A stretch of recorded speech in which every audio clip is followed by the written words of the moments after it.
All right, in this video, I am now going to calculate or compute the cost per equivalent unit of production.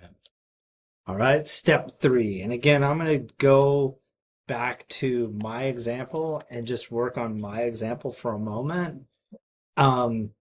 Step 3, the first thing we're going to do is we're just going to quantify all the costs. In my example, we didn't have any beginning balance.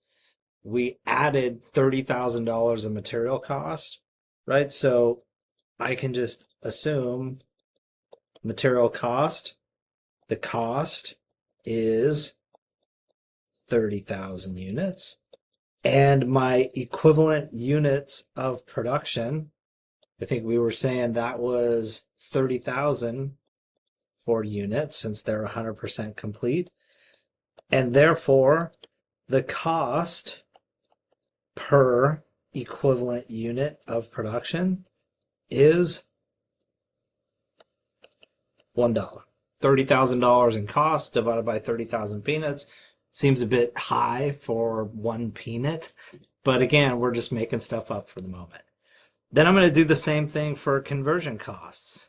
Okay, I'm going to add up all the costs, beginning plus everything that I've added during the year. And since I didn't add it, since I didn't have any beginning costs, and I only added 30,000 during the period, then my total cost to account for are 30,000.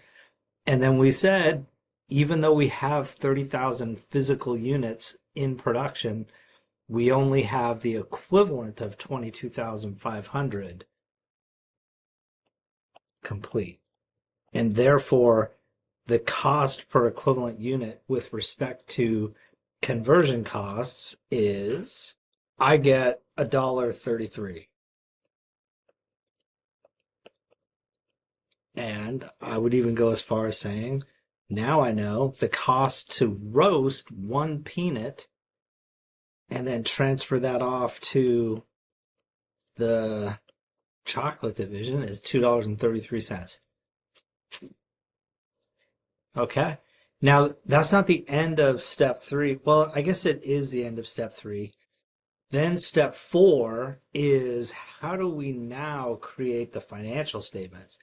And so before I do that, I want to go back to the PowerPoint slides and just work with the PowerPoint slides and go through step 3 with the PowerPoint slides. Okay. So step 3 with the PowerPoint slides is going to be this slide right here, slide 12. Now, what the PowerPoint slides are doing is up here, they are accounting for all of the costs. And they're doing it with respect to conversion and material. I personally think it's a little confusing, but that's just me. Okay. We have beginning work in process, direct materials of 81,000. Then we have cost added during the period. And if I'm just looking at direct materials, I have a total of 279,000. Okay. So the total material cost that I'm going to account for are going to be 360,000. All right. Then I'm going to do the same thing with respect to conversion costs. I'm first going to add up 108,900 in beginning balance. And then I incurred another 376,200 in conversion costs for a total of 485,000. Now I could add both of those together, right? And I could say that 189,000 plus 655,000, or alternatively, I could say 360,000 in material costs plus 485,000 in conversion costs is a total of 845,100. Those are all the costs that we have to account for. Okay. And if you think about it, the costs that I have to account for They did it. I'm just going to move mine. They did theirs. Can I move this? No, I can't. They did theirs in a slightly different way. In fact, I'll just do it over here.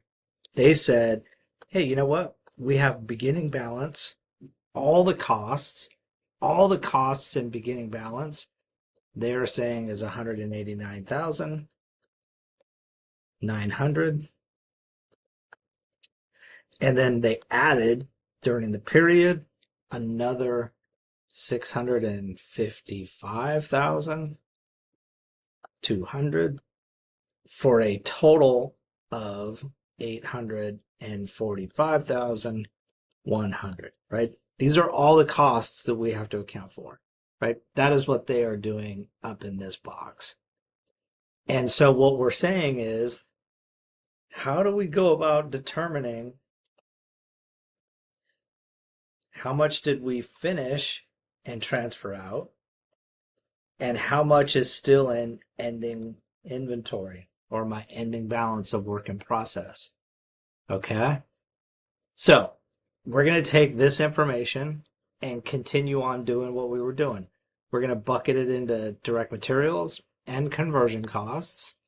And again, we're going to get all of the 360 in material and all the 485 in conversion costs. Then from the previous slide and the previous step, we said the material equivalent units is 120,000 units. And therefore, we're saying for our particular example, it's costing us $3 for every unit that we complete in material cost. Then we do the same for conversion costs. We're now saying it's 485,000 in total costs. We have the equivalent of 105, excuse me, 105,000, and therefore the cost per unit or the conversion cost per unit to finish one particular unit is $4.62. And now we can use this information to start figuring out how much do I, of the 845,000, how much is going to be in finished goods and how much is going to be in work in process ending inventory. And again, this chapter, like at the moment, I'm wanting to say that this is where sort of the wheels begin to fall off for most students. And so you can watch these lectures over and over and over and over again, but it's only going to start making more sense if you move to the homework. Okay? I'm just going to finish this up, and then I'm going to really defer to the homework for synthesizing the theory of what we're doing and each of the steps, and sort of try to go through a number of problems with you guys to help solidify the concepts. Okay? But here, we're now going to try to allocate that $845. We want to figure out what portion was finished and what portion was transferred out. Sorry, what portion was still in ending inventory, right? What portion was completed and transferred out, finished, and what portion is still in my work in process. Okay, so in order to do step 4, now we're going to say, how many units, equivalent units, do I have in the finished bucket? Okay, in the finished bucket, right? In the finished bucket, right? If I have beginning plus everything I add, that's going to give me accounted for. And I'm going to take the accounted for and I'm going to put it into finished or ending work in process. Okay? So this first section right here is doing this. So we're saying, hey, listen, with respect to materials, I have the equivalent of 100,000 units that were transferred out. And the material cost we said from the previous step was $3 per, and therefore we transferred out $300,000 worth of material costs. Then I'm going to do the same thing. I transferred out 100,000 units. They were all complete.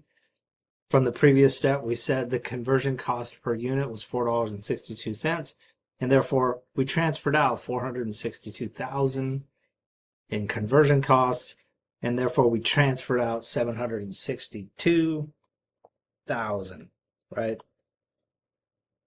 That is what we transferred out. Then I'm going to do the same thing for my work in process bucket. My work in process has two components: material conversion cost. From the previous step, we just said 20,000 units were completed, essentially completed. Each one has the equivalent of $3 per, for a total of 60,000. Then we said, hey, listen, we've got all these units in production, still haven't been finished. There's probably 20,000 units in there that are only 25% complete, and therefore we've got 5,000 equivalent units. That was the previous step. In the previous step, we also said each unit cost me $4.62 for a total of 23,100.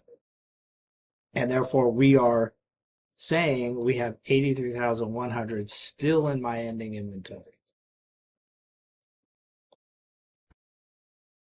And with these, I can now figure out how to create my financial statements, right? This is going to go into finished goods, or it's going to go into the work in process of the next division. And this is going to stay on the balance sheet as my ending inventory for the roasting division.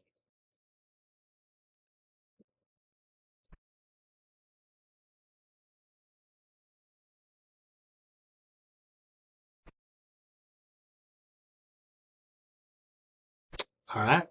I am now going to do, I think the next video is really combining all of this stuff into a full-blown production report, and I'm probably going to do a homework question for that lecture.